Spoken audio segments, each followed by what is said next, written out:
também sem conhecimento de causa. Veja que, quando a gente fala discutir, criticar, pode ser inclusive para apoiar e concordar, não é? Criticar não é necessariamente só discordar daquela obra. Criticar é emitir uma opinião, um valor sobre aquele conteúdo, né? Mas pode ser para ser contra ou ser a favor. Mas o curioso é que as pessoas que são a favor, muitas, mas não são poucas, muitas pessoas que são a favor da obra Nosso Lar, que vêm procurar discutir conosco, elas não leram Kardec, mas nem leram a obra do André Luiz. Há pontos da obra Nosso Lar que a gente comenta com esses defensores da obra Nosso Lar e a gente vê que a pessoa não conhece. Então por isso que ele está falando aqui, a pessoa ela não está nem na lógica elementar, né? Ela está defendendo ou criticando algo que ela não conhece por completo.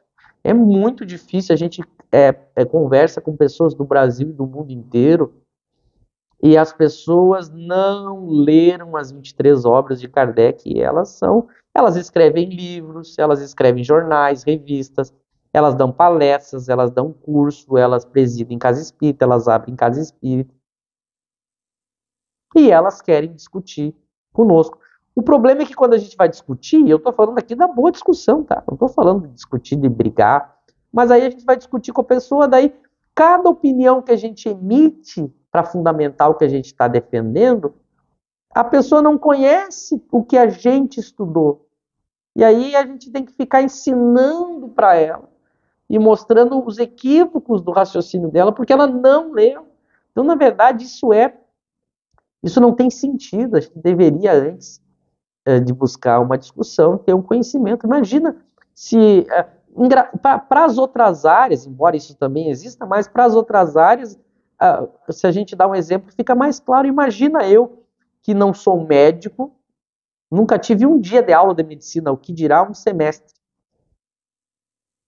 Eu pego um cirurgião, um médico formado, especialista, com doutorado, e vou discutir com ele alguma coisa de medicina, mas isso não faz nenhum sentido, além de ser arrogância, e além de ser uma atitude ridícula. E é curioso que a sociedade ela está tão... ela tem tantos desequilíbrios, que é próprio do espírito imperfeito, que muitas vezes aquele que estudou e aprofundou é taxado de fanático, arrogante e orgulhoso. E aquele que fala sem ter estudado se coloca como humilde. Olha a inversão de valores. Muitas vezes a gente critica quem realmente estudou. Quando, na verdade, a pessoa que deveria se colocar na posição de ir primeiro estudar, abaixar a cabeça, estudar, ter atitude real de humildade, de primeiro aprender antes de falar, é a pessoa que não estudou. Mas é muito comum hoje, a gente conversa com vários amigos que são especialistas em outras áreas, e a mesma coisa acontece com o espiritismo, as pessoas querem discutir e, inclusive, colocam quem é o especialista como o grande equivocado. É engraçado como o ser humano ele desvirtua e inverte as coisas, né? Mas ele continua. A legítima crítica deve demonstrar não só erudição, mas também profundo conhecimento do objeto que versa.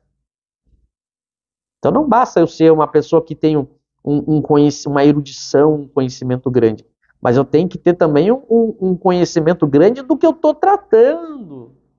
Aqui é um outro ponto que Kardec vai tratar em outras partes, a gente vai chegar a abordar. Às vezes a pessoa ela tem muito conhecimento numa área, mas isso não significa que ela seja uma boa, ela faça uma boa crítica em outra área. Muito cuidado.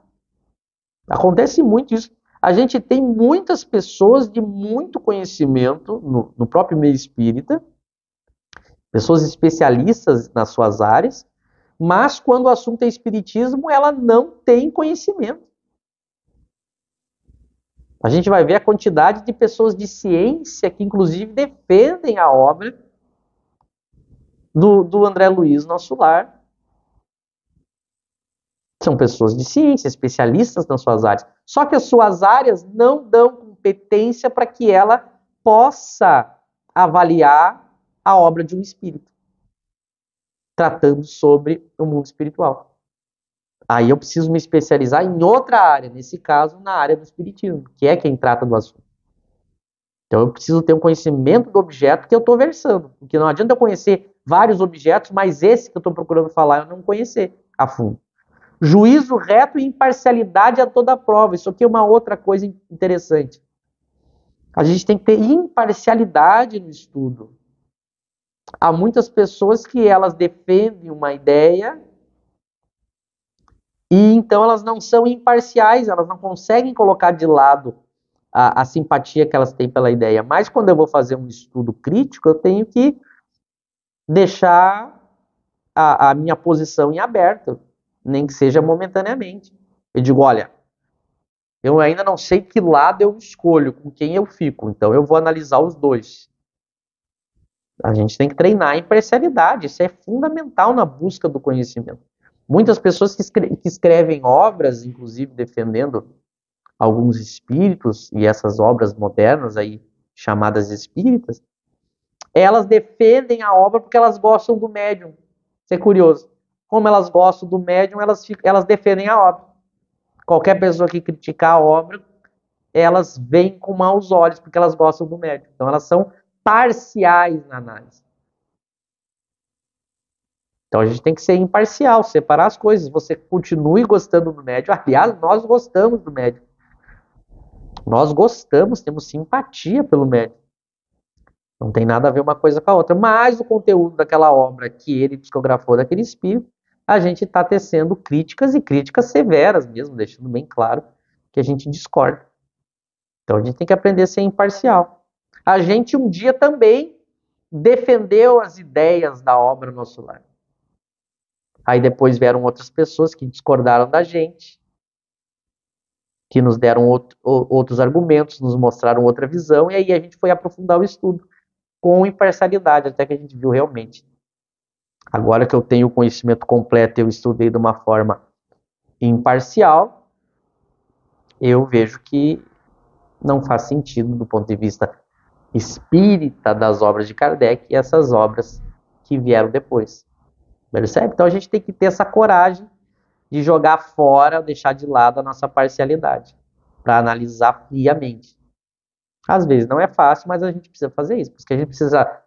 Por isso que a gente está fazendo o quê? Leia toda a obra do André Luiz, mas leia toda a obra de Kardec. Vejam os nossos vídeos, depois vejam os vídeos de quem pensa contrário da gente. Aí a pessoa vai estar munida de conhecimento para poder começar a fazer uma análise mais profunda, né? Sem o que, exatamente o que ele diz assim, né? Qualquer menestrel poderá arrogar-se o direito de julgar Rossini e um pintamonos de censurar Rafael. Aqui ele dá um exemplo. Se não for assim, qualquer pessoa poderia se julgar no direito de... Imagina, uma pessoa que mal tem conhecimento de música querer julgar um músico como Rossini ou alguém que não tem noção de arte, né? Fosse julgar, censurar Rafael. A gente sabe que não é assim. Tanto que nos meios científicos, se você não é um especialista no assunto, eles nem te ouvem. As pessoas se aproveitam que o espiritismo, as casas espíritas são públicas, e as pessoas aproveitam esse espaço para justamente dar suas opiniões sem fundamento. Mas, por exemplo, na academia, se eu não tiver as credenciais necessárias, eles nem me ouvem. Se eu não for alguém formado, especialista naquela área, eu nem sou ouvido. Então as pessoas se aproveitam dessa liberdade que o Espiritismo dá, que o Espiritismo não tem diploma, não tem conselho, então a pessoa se aproveita, ela mesma pega e fala qualquer coisa em nome do Espiritismo, né? Mas não é assim que funciona. Eu, para falar sobre alguma coisa, como o texto está mostrando, eu tenho que conhecer ele. Então, que a gente possa refletir sobre isso e nós nos encontramos no próximo estudo. Até lá!